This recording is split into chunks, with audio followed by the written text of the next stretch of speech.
So welcome to this Travel Weekly webcast. I'm Ian Taylor and I'm joined today by Taleb Rifai, former General Secretary of the UN World Tourism Organization and now co-chair of the Global Travel and Tourism Resilience Council, amongst many other roles. Welcome, Taleb. And by David Scowsill, former President and Chief Executive of the World Travel and Tourism Council, and also now with various other roles in the industry. Welcome, both of you. David, this is a desperate situation. More than 2 million deaths worldwide. The UK, where you and I are, past 100,000 deaths yesterday. It's obviously desperate for travel and tourism, but whatever the mistakes governments have made, they couldn't have done much else but restrict travel, could they? No, I think you're right, Ian. I mean, what we've seen around the world is different countries having managed this in very different ways. And broadly speaking, in Asia through to Australia, they've managed it pretty effectively. And they've done that by restricting travel and closing borders. Throughout Europe, arguably, we've managed it pretty poorly, and the same in the United States. But I think, given that we've never seen anything like this that's hit the travel industry in the past, well, at least we see the light at the end of the tunnel with the vaccination programs coming through. And certainly as far as the UK is concerned, we've done a great job in getting ahead of that process. So looking ahead, there's lots of uncertainty around what governments are likely to do and how they're likely to communicate, which makes it very, very difficult for airlines and hotels and everybody else in the industry to plan forward accordingly. Okay. Taleb, we want to talk about how travel restarts, but should border restrictions have come in sooner now with hindsight? Is that one of the lessons from this? Well, the biggest lesson is that we need to work together. I think the problem is not with what each country is doing on its own. The problem is how do countries work together, because travel connects people together. And without cooperation, without a standard of how governments should be working, that's not going to work. So no matter how successful each country is on its own, it's each government working alone now. Some governments have restrictions, some governments are asking for testing, some governments are doing vaccine better than others. But the world system is not working together, unfortunately. I think the problem is with the multilateral system, the international system. It's falling apart. We don't hear anything from the UN. Even the EU is not working together. So it's the problem of how to coordinate together. That's much more important than how each country is on its own. It's my view. Okay, I mean that's a big thing to fix in the midst of a pandemic, isn't it, David? Yeah, it is extraordinary. I mean, just look at individual bilateral situations, and just I had a friend who was trying to go to Italy the other day, and at the moment, Italy doesn't allow people who are either Italian citizens or non-residents, even with a letter from a minister saying you've got a good reason to go. And so he was literally offloaded at the airport. And you have to be very precise as a receiving country now about what it is you're going to allow into the country. And that's, of course, the dilemma facing the UK government right now, how much to close the borders in order to keep out these variants of the virus. Okay, and do you agree with the sort of restrictions we're seeing? I mean, quarantine, obviously, the UK now moving towards the New Zealand, Australia system of hotel quarantine. Is that the way they have to go, do you think, David? Yeah, I think it's inevitable, Ian, and arguably it's something that should have happened a long time ago. Certainly countries that have gone into this system early, and even places like Singapore and Hong Kong and others, they have very low infection rates. So we should have gone down this path before. I think ironically, even though it hurts the industry to do this, it would have, in some respects, have helped the industry to plan better rather than this stop-start process of communication we've had in most of the European governments, because that makes it very, very difficult to plan. But I think sitting where we are today, as far as the UK is concerned, I think there are about 10,000 people a day coming in on flights. It's not a huge, huge number, but it does make some sense to force people into hotels and to have a better control of the inbound passengers. Okay, but presumably, so long as that's a temporary measure to address the current situation. I have to ask you, David, you say that it should have probably have been introduced sooner.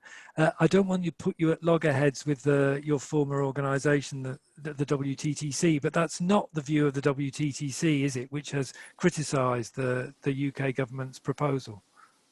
Yeah, I think it's very difficult in these situations, and different countries react different ways. I mean, we're a very democratic country here, and it's difficult for the government to navigate a path through all of these very difficult issues.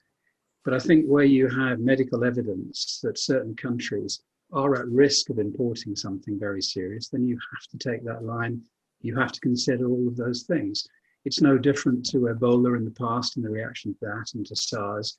And as long as it's a short, sharp shock, if you like, in the system, so you're not doing it for too long and you can see a way throughout the other side through vaccination programs, then I think it's probably a sensible course of action.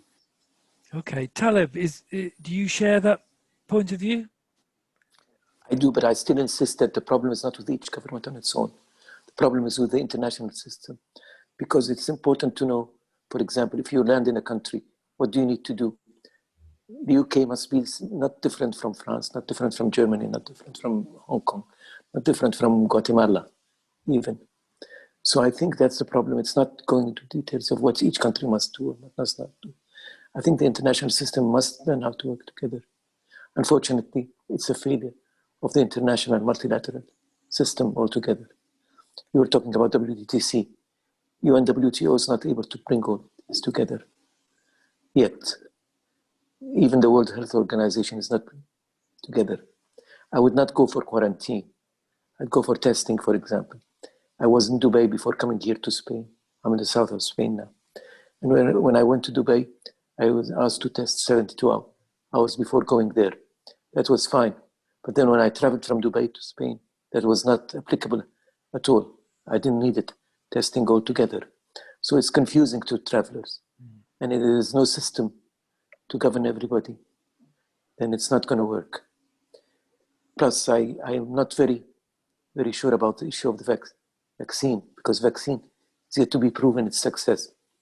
We can only make a judgment on the vaccine after most of the people of the world, not just in each country, are vaccinated, and see the impact of that. Has it been a success or not? I think what we need to do now is more testing. Testing before you travel, testing before you're on a plane.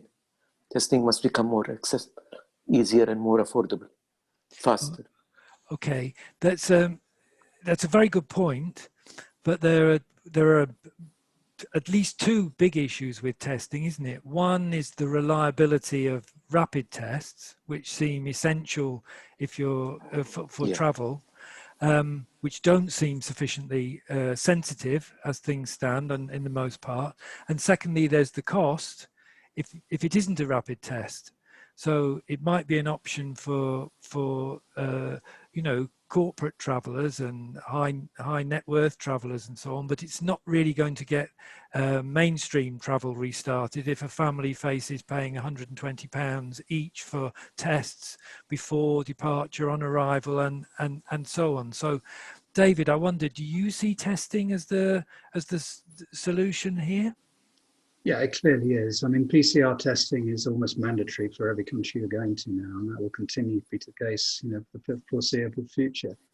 The cost of testing gradually will come down over time as there's more competition amongst the private testing suppliers.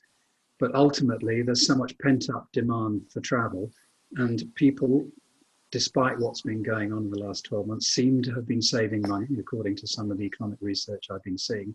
And they will put their hand in their pockets and pay for it if it's going to make the difference between traveling and not traveling for their vacation. Okay, and what about vaccination? I mean, it seems to offer a light at the end of the tunnel, certainly for a relaxation domestically in economies where the vaccination is rolled out substantially to those who are vulnerable. But do you agree with Taleb's point that we won't really know the full impact of vaccination until most of the world has had the vaccination programs? Yes, I mean, neither of us are medical professionals, so we have to just listen to what we're being told on this subject. But yes, there's lots of things around the vaccines that are still to be proven. including whether you can still get a different variation of the virus several months after you've had the vaccine. Right. I think the issue for the travel industry primarily is the decision about whether you're going to allow in the next 6 to 12 months people who are not vaccinated to come to your country or come to wherever it is you're traveling to, and also how the authorities will actually monitor what's going on, because the days of people traveling with their little yellow vaccination book, at some point, COVID has to be inside that little book or electronic version of it. And to Taleb's point about government's lack of coordination in this area, it's very difficult to see a program going out worldwide, which is agreed by all the governments, which has some way of tracking whether people are vaccinated or not. Yeah. So it's still a fairly grey area. Okay, let's talk about that in a little more detail in a moment. But just on the question of coordinating things, given the situation we're in, presumably in some years down the line, as there's international coordination of, passports and so on, and vaccination requirements generally, and secure airport security, we can assume that we will get to a point of standardization, but it isn't in prospect anytime soon, is it? So if we wait for that, the industry is going to be obliterated before we get to that point. So don't we need to look at other things other than waiting for standardization? Similarly with the vaccinations, proof of vaccination. I mean, the EC considered this last week, didn't it, with EU leaders, and decided for a whole series of reasons that it wasn't going to move forward with the plans at the moment, because you don't know if vaccination inhibits transmission, don't know how long it will be effective. How do you ensure the rights of those who haven't been offered a vaccine? How do you deal with those who can't have a vaccine, etc., etc., etc.? So neither of these things are in the short to medium term solutions, are they?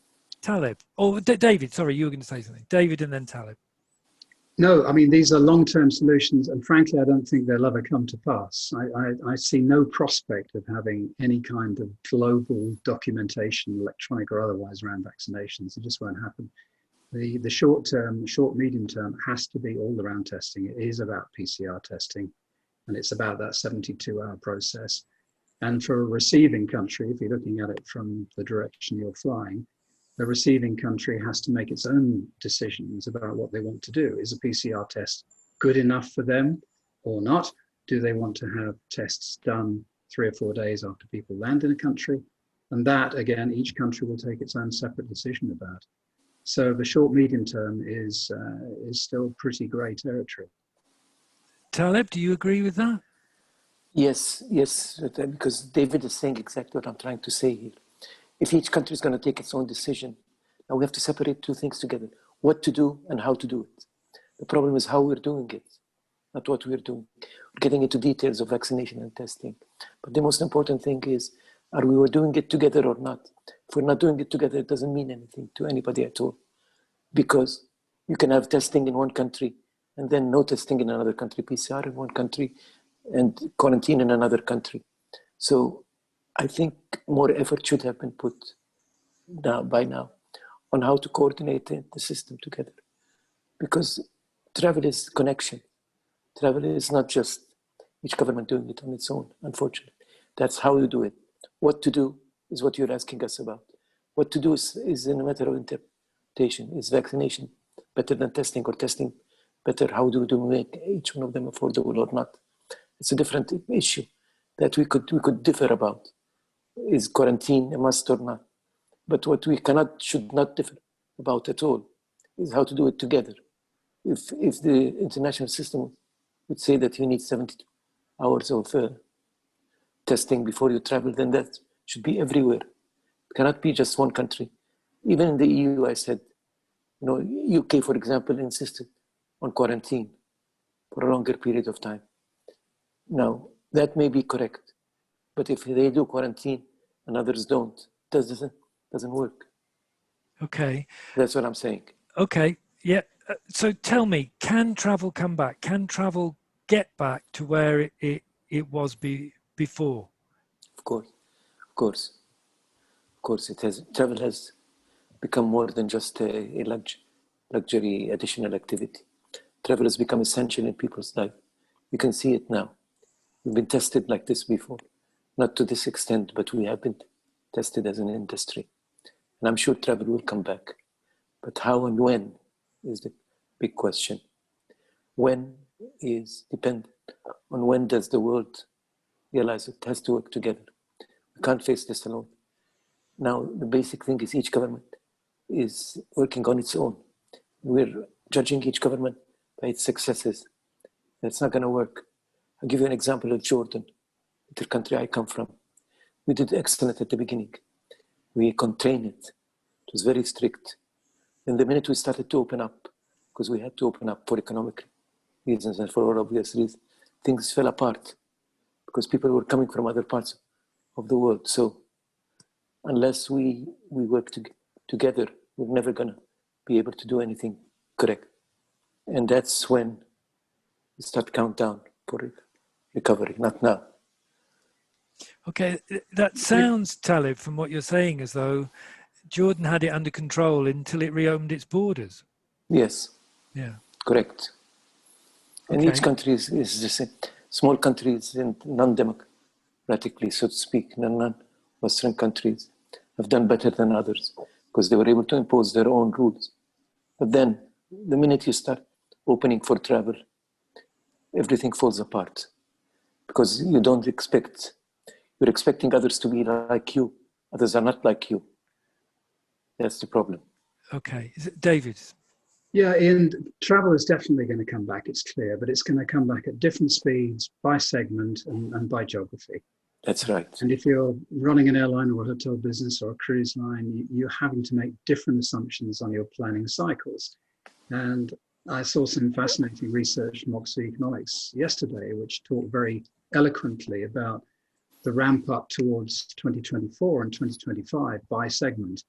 And it's intuitive, but it's backed by their thought process, and it's domestic travel first, as you'd expect, and then short haul travel, long haul travel later on the leisure side.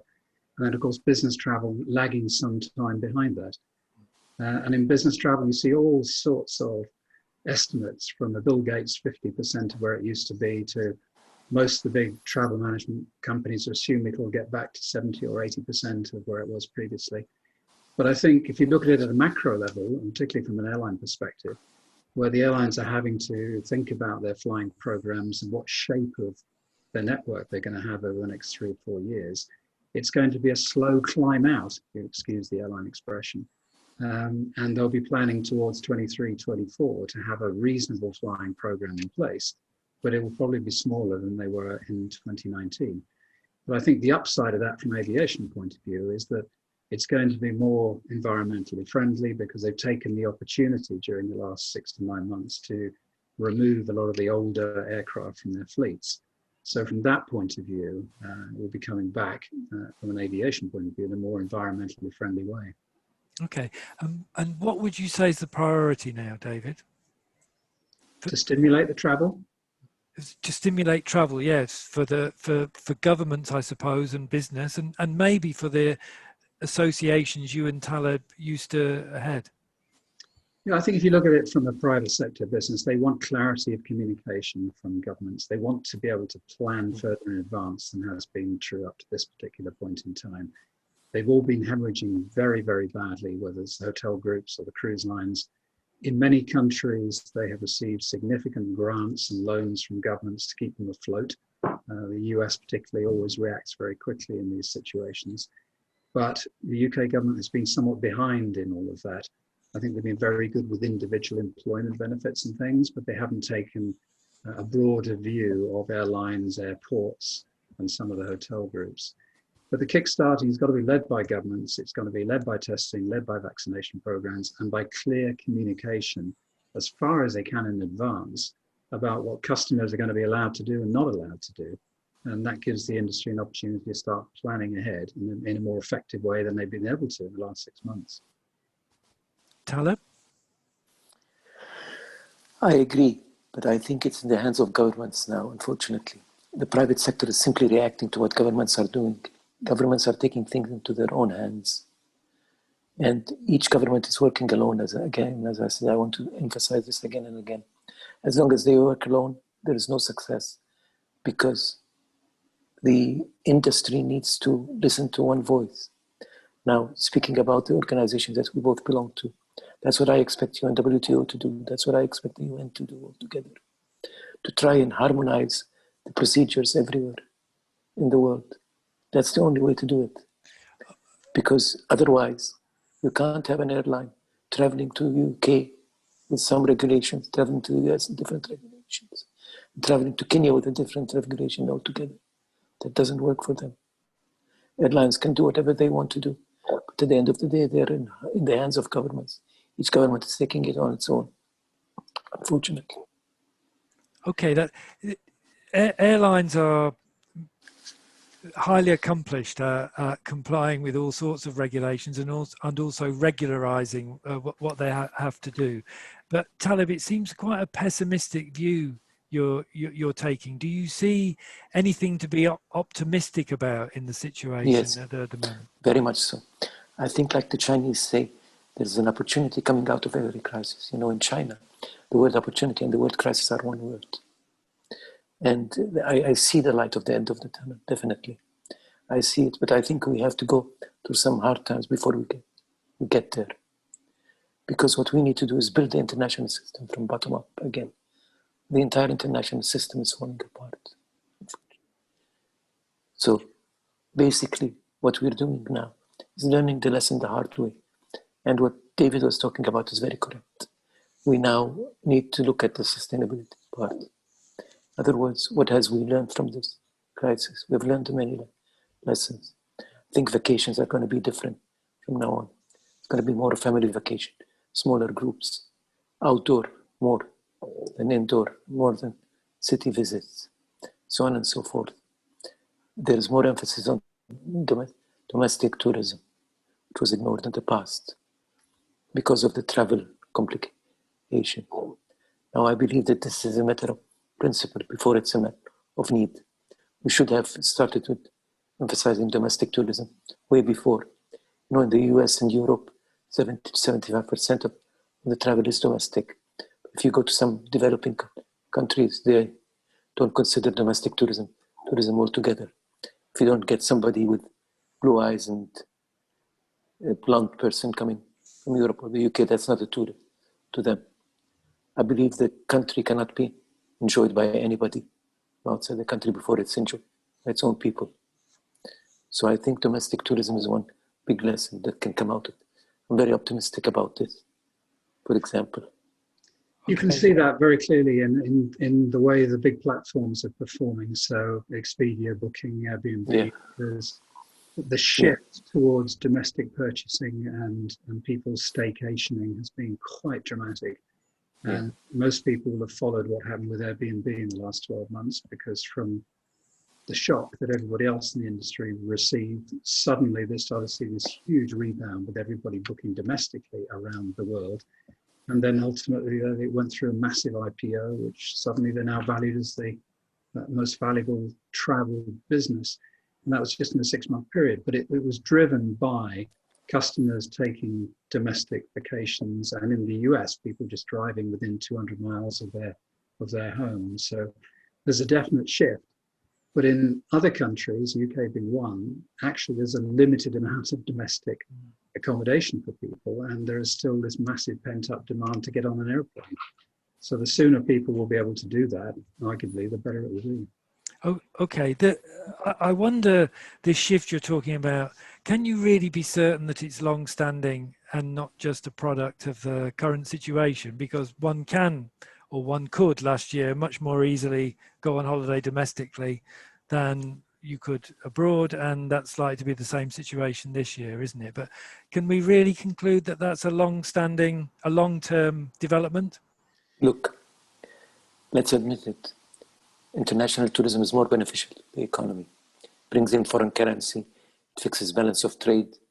But domestic tourism is not just a need, it's a must.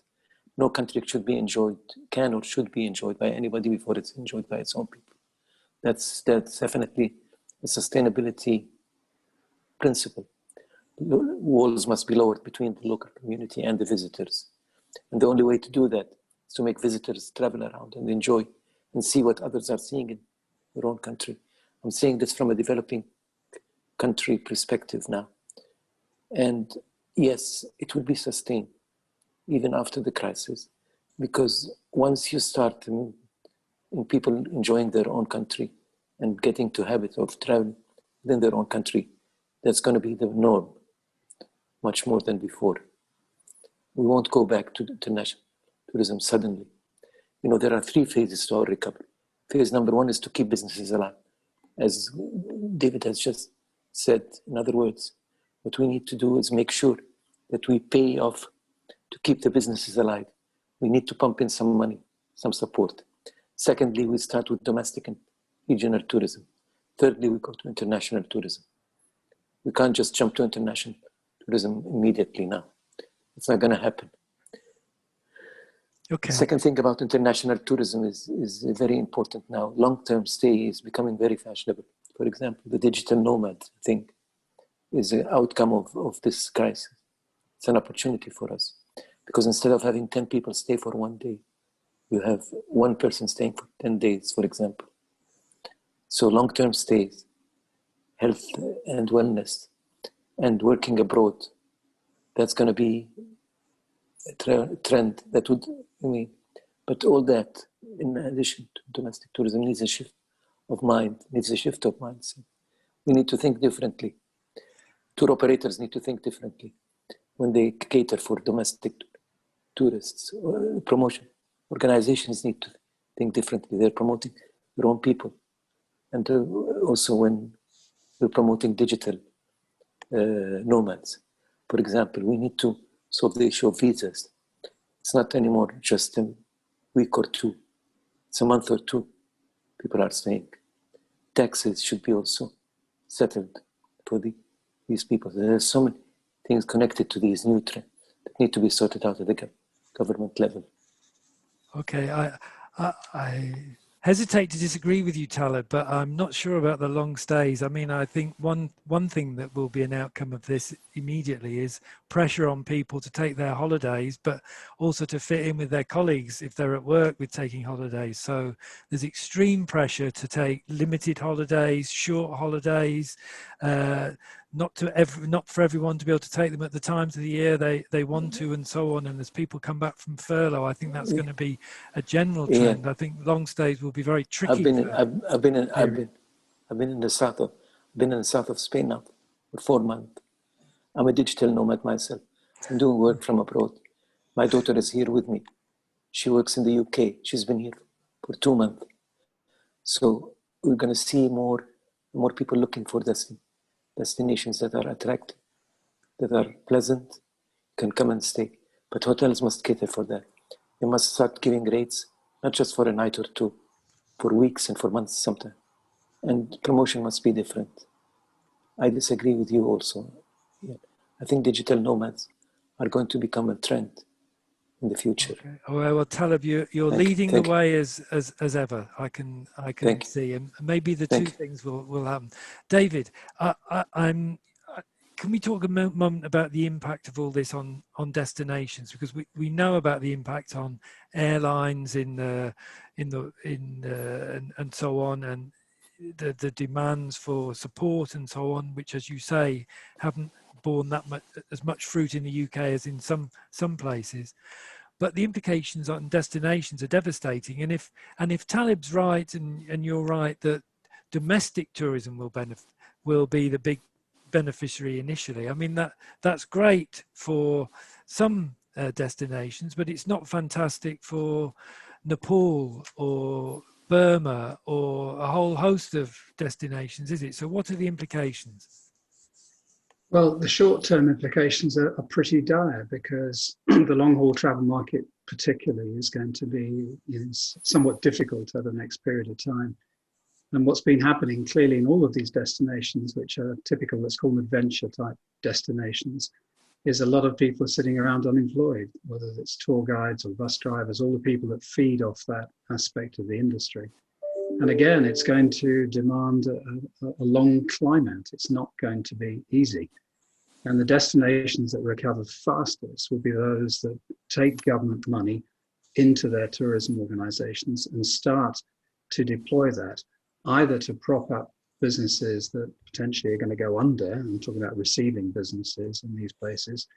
And when the time comes, to start spending significant sums of money in marketing and repositioning those countries and those brands to start receiving people who are coming off airplanes, PCR tested, and all of the other things that they will have to go through. So I think the communication of this and the relaunch will be really, really important. And that's one of the reasons that Taleb and I are now working with Fin partners. But at the other end, it's very, very clear that the governments have got to step up. They have to support local businesses, and they have to put marketing dollars in play in order to start driving people back in when the time comes. Very true. Very true. Tell me about that then, the communications part of that, David. What's your role going to be with Fin? Are you going to be advising governments and organisations and so on their communications? Yeah, exactly that. I mean, Fin is a global business. They operate in all parts of the world in all sorts of sectors, and they deal with different segments. They have a big sustainability practice, a big technology practice, and a big travel practice. And within travel, it's a number of large private sector businesses, and it's a lot of government work with the tourist boards. And where Fin are particularly good is in that whole communication cycle. And so Taleb and I are working with them now exactly to help them with their customers plan a way through this, to relaunch travel and to give it some impetus as we all navigate out of the back door of this. And is that communications with consumers or with governments or both, in both ways? It's both, but it's primarily with consumers. So it's governments putting money into the tourist boards to advertise to consumers the products that they want to advertise. And it might be very specific advertising about the requirements that people have to come into the country, or it can be the classic, come to us because we've got all these wonderful sites that you should be looking at. So it's both of those things, but primarily for consumers. Okay. Taleb, you've talked already about travel and tourism coming back, but coming back different.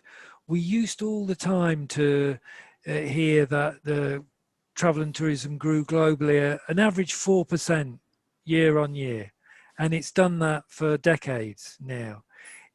Is that going to return, would you say, and would it be a good thing if it did? Would it be better if the numbers were lower and the experiences were better, perhaps, and the impact more evenly distributed and the benefits? Definitely. That I agree with you 100%. Now, going back to the old rates, nothing is going to go back to the way it was before. There's a new normal that's in the shaping, in the making. For example, when you talk about 4% growth, you're only talking about international tourism. You're not counting in domestic tourism yet. Now we have to start developing more interest and more benefits into domestic tourism. I know domestic tourism does not have all the benefits, as I said, of international tourism, but it keeps businesses alive, keeps jobs there. It circulates things. So governments need to pay special attention to that. Even the governments of Burma and Nepal, as you said. There is nothing wrong with local people taking their families and going for vacations on weekends, or taking breaks and going. Absolutely nothing wrong with that. To the contrary, it will keep everybody alive. But you need to think differently. You need to plan differently. You need to strategize differently. That's what I'm saying. Yeah, and I think there's a geographic focus issue here as well, because it's clear to me that Asia is going to get back pretty much that 4% growth very quickly. Yes. Whether it's for domestic travel or for international travel. But certainly Europe and North America is going to be much slower ramping up.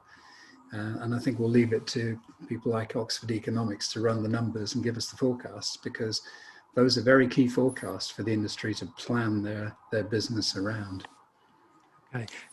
China, of course, is an example for the world in the way it's recovered from the pandemic, and its tourism has recovered. Just 5% of hotels in China were closed at the turn of the year, and the hotel occupancy and room rates are about on a par with January 2019 now.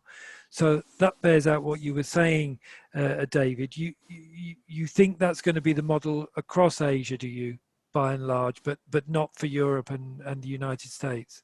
Yes, it does. I mean, China is unique because its domestic market is so huge. I mean, just during the Chinese New Year, there are something like 2 billion one-way journeys on trains and flights, etc. So that's always been their focus. 70% of what they do is domestic tourism, and it will be that way for a long time. What's so exciting for the rest of the world is the outbound Chinese market, which was around 150 million, I think, per annum at the last count. And that's not doing anything at the moment. And they are very important, primarily for countries around Asia, for inbound. But that's going to take a while before that ramps up again. Yes, because the Chinese have, although they've recovered from the high point of the pandemic longer than anybody, their border restrictions are still very strict, aren't they? There's no travel to, essentially. So is that a model you think the rest of the world will be compelled to follow? I don't think they'll be compelled to follow because each country will make its own decision. But, the Chinese government will control that outbound market very clearly. The Chinese government will then decide which countries are allowed for the purposes of travel, and that will start to ramp up slowly. And then at some point, don't know when that's going to be. It could be a year, it could be 18 months.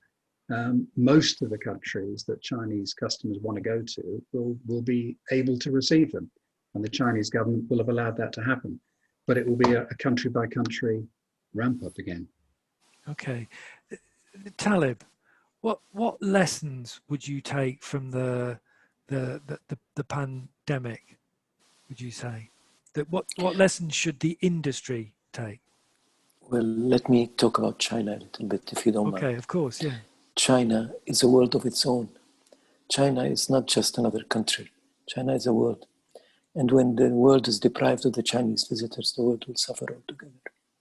As David said correctly, China was restricting people from traveling to other parts of the world because it does not guarantee that when you come back healthy and good. So the control over their own domestic market is becoming more and more important to them. So basically, the lesson we learned from China is that China is a country that values domestic tourism very much. And it depends on it. The numbers you have talked about in China are mainly due to domestic tourism now. They're not due to anything else other than that. But other lessons are connected to sustainability. For example, it's not just the environment when we talk about sustainability. We talk about the relationship with the local community, social and economic sustainability. Walls must become lower between the visitors and the local community. That's for sure. They would only become lower if the local community interacts with tourists much more.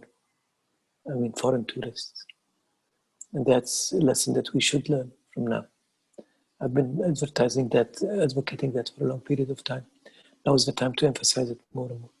Because all-inclusive resorts, for example, you have people going to a place, they never get out of that place. They never interact with the local community. The local community resents them. You can't just have destinations that employ people from the local community. You need to create jobs at the local community itself. Having visitors going and visiting these local communities, getting out of their hotels and their resorts. That's the only way to do it. Corporate social responsibility must move now from the concept of paying money to open to certain communities to share your business with the local community.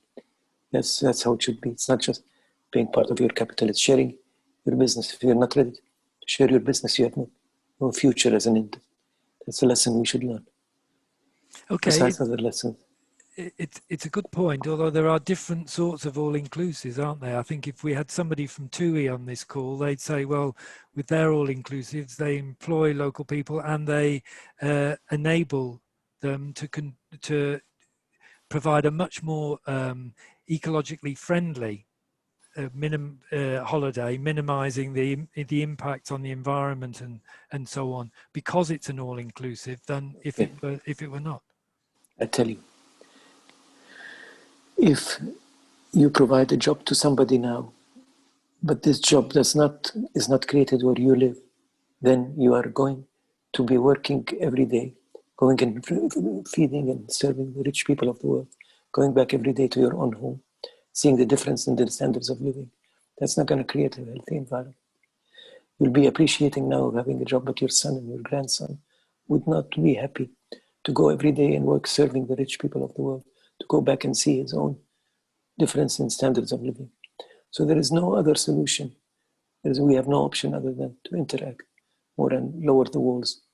All-inclusive model is a model that needs to be rethought now. Of course, now with health restrictions, all-inclusives can be popular. That's, I agree. But I'm thinking long-term now. In the long term, what we need to do is encourage the people in that resort to go and visit these communities. I have a story I can share with you if you want. When I was in Asia, I was taken by the Minister of Tourism there with a helicopter to one of the islands near Manila. I'm talking about the Philippines. And she wanted to show me a great resort there. The resort was great without doubt. It was Disneyland for adults. For example, there were hotels from China, in Chinese style, hotels built in Indonesian style, hotel built in French style, and so on and so forth.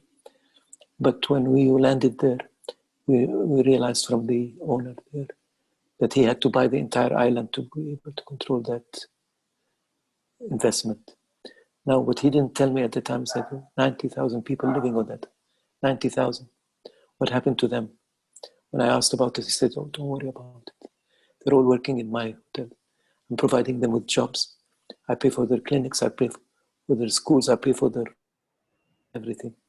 I asked to go and visit that community.